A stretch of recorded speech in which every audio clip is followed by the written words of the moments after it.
Do you ever feel like you're carrying the weight of the world even when it's not yours? My INFJ friend, this isn't just some passing mood, it's the air you breathe. It's the invisible backpack of grief, anger, fear, and sorrow that you end up hauling around just because you were in the room, just because you cared enough to listen, just because your nervous system doesn't know how to look away. You don't just see people, you feel them. You don't just hear their words, you swallow their silence, their hesitation, the trembling edge of what they're too afraid to say out loud. And sometimes it feels like you're walking through life raw-skinned, while everyone else seems to have built-in armor. Hell, let's be honest, it can feel unfair. You're the one others lean on when they fall apart. You're the one people confess to at 2 a.m. when their mask slips. You're the one who can read pain in the eyes of someone who swears they fine. And yet, when you're drowning, when you need a life raft, it feels like no one sees it, like no one even asks, and so you keep carrying it. The burdens that aren't yours, the storms that don't belong to you, the heartbreaks you didn't cause, the rage you didn't create. And over time this becomes your secret exhaustion. But here's the truth you've probably never said out loud. This is not weakness. This is not fragility. This is your gift. It's holy, it's rare, it's powerful, but only if you learn how to carry it without destroying yourself in the process. That's what we're diving into today, the INFJ's empathetic burden. We'll uncover the 5 hidden layers of this experience. The sponge-like way you soak up what isn't yours, the hidden costs of deep empathy, the unbearable weight of caring too much, the internal chaos of emotions that aren't even your own, and finally, how to navigate this world of unspoken feelings without losing yourself in the noise. So here's my ask. As you're listening, don't just nod along. I want you to reflect. I want you to comment. I want you to tell your story. Because I promise you this, you are not alone in this, even if it feels like it. At the end of this, I'd love to hear your truth. Drop it in the comments, I'll read it, and I'll reply. Because what we need as INFJs isn't more surface-level bullshit. We need depth, resonance, and real connection. All right, let's break this open. 1.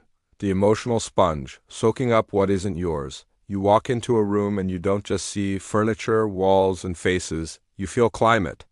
The tension of an argument that happened an hour ago. The quiet sorrow someone's hiding behind a smile. The unspoken resentment simmering under polite small talk. You're a sponge, soaking up what others leak. Their anger, their sadness, their hope, their joy, it bleeds into you before they even speak. Sometimes you even mistake it for your own. Ever had one of those days where you were fine, then suddenly crushed under a wave of sadness with no explanation? That's not random, that's absorption. That's empathy turned into a flood. And while it's powerful, it's also exhausting as hell. Because you're carrying energy that doesn't belong to you, and it muddies your sense of self. Where do you end, and where do they begin? My INFJ friend, think about the last time you walked into a room and felt something shift in your body before a single word was spoken. Whose storm were you carrying? 2. The hidden cost of deep empathy. Your empathy is sacred, but it comes with a steep price tag. While others can move through life shielded by indifference, you're wired open, tuned into every frequency of human suffering, and the cost? Burnout, emotional hangovers. A constant ache in your chest that no amount of sleep fixes. People love to say empathy is a gift, and it is, but let's not sugarcoat it. Gifts can turn into chains if they're not handled carefully. And when you keep absorbing, giving, and pouring into others without protecting yourself, you start disappearing. That's the cost, not just fatigue, but invisibility. Because the more you hold others, the less space you feel for yourself. When was the last time your empathy left you completely drained, and how long did it take before someone even noticed? 3. When caring becomes a heavy burden, caring deeply is beautiful. It's what makes you you. Your heart is tuned to frequencies most people can't even hear, the quiet ache in someone's laughter, the unshed tears behind their "I'm fine," the loneliness humming between their words. And you don't just notice it, you respond, you hold space. You pour out comfort like it's second nature. But here's the shadow side no one tells you about. When you're always the one people turn to, it can start to feel less like love and more like a job you never applied for. Like you've become the emotional first responder for everyone else's crises while your own wounds go untreated. And damn, that's heavy. Because after a while, caring isn't just something you do, it's something people expect. They come to you not just because you're kind, but because they assume you'll always say yes, that you'll always be available, that you'll always sacrifice your own peace for theirs. That's where the burden grows.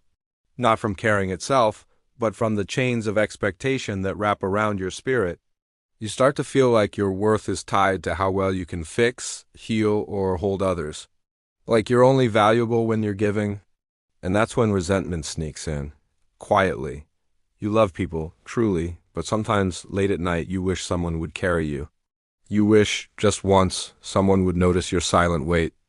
That someone would step into the storm for you without you having to explain or justify or be strong. But here's the dangerous thing about always carrying others. You start to neglect the voice inside your own head. That critic, that whisper that says, "You're only valuable if you're useful. You can't stop. You can't rest. If you don't keep caring, they'll leave." That inner voice feeds the burden until you start believing its truth. And this is exactly why I wrote my book, Get Out of Your Head. Because I know how relentless that inner critic can be, how it eats away at you from the inside while you're out here saving everyone else. This book is about silencing that nagging little voice that drags you down, makes you doubt yourself, and convinces you that you're never enough. It's about reclaiming your power, creating habits that refill you, overcoming fear, and self-limiting beliefs, and finally realizing that you don't have to carry every damn thing to be worthy of love. If you've ever felt like you're drowning under the weight of caring too much, I wrote this book for you. And the best part? It's available in all formats, paperback, Kindle, and audiobook, so you can take it with you wherever you are. Get your copy now. The link is in the description below. My INFJ friend, who in your life do you always hold space for, and do they ever hold the same space for you? And deeper still, how much lighter would your life feel if you silenced that critic inside and let yourself be carried too? 4. The internal landscape of absorbed emotions. Inside an INFJ's mind is not a calm meadow. It's a crowded, buzzing, emotional echo chamber. You carry other people's heartbreaks, regrets, fears, all piled onto your own. No wonder your solitude feels sacred. It's the only place you can separate what's yours from what isn't. But sometimes, even in solitude, the echoes linger. You replay conversations. You refeel emotions. You carry ghosts of arguments that weren't even yours. It's not madness, it's empathy overload. And learning to cleanse that inner space, to detox your spirit, is what allows you to keep your sanity intact. What emotion are you carrying right now that doesn't even belong to you? 5. Navigating a world of unspoken feelings.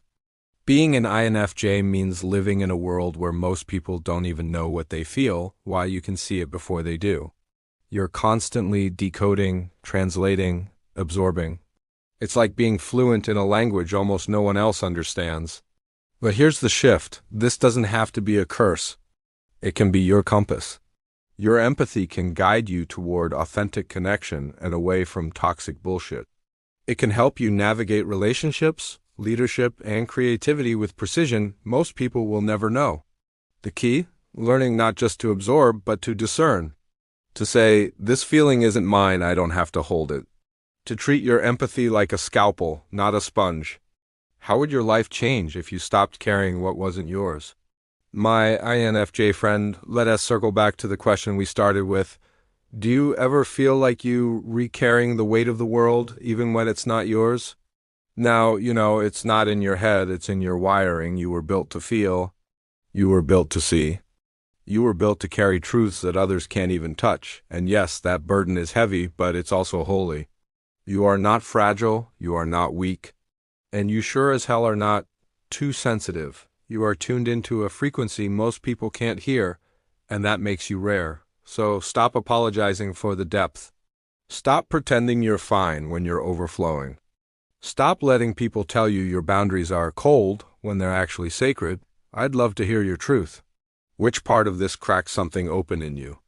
Drop your thoughts in the comments. I'll read, I'll reply, because your story matters here.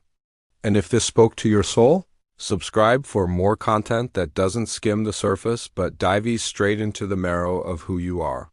Share this with another INFJ who needs the reminder. You are not too much, you are exactly enough. Walk tall, guard your fire, and carry only what's truly yours. The world doesn't need you crushed under its weight, it needs you free.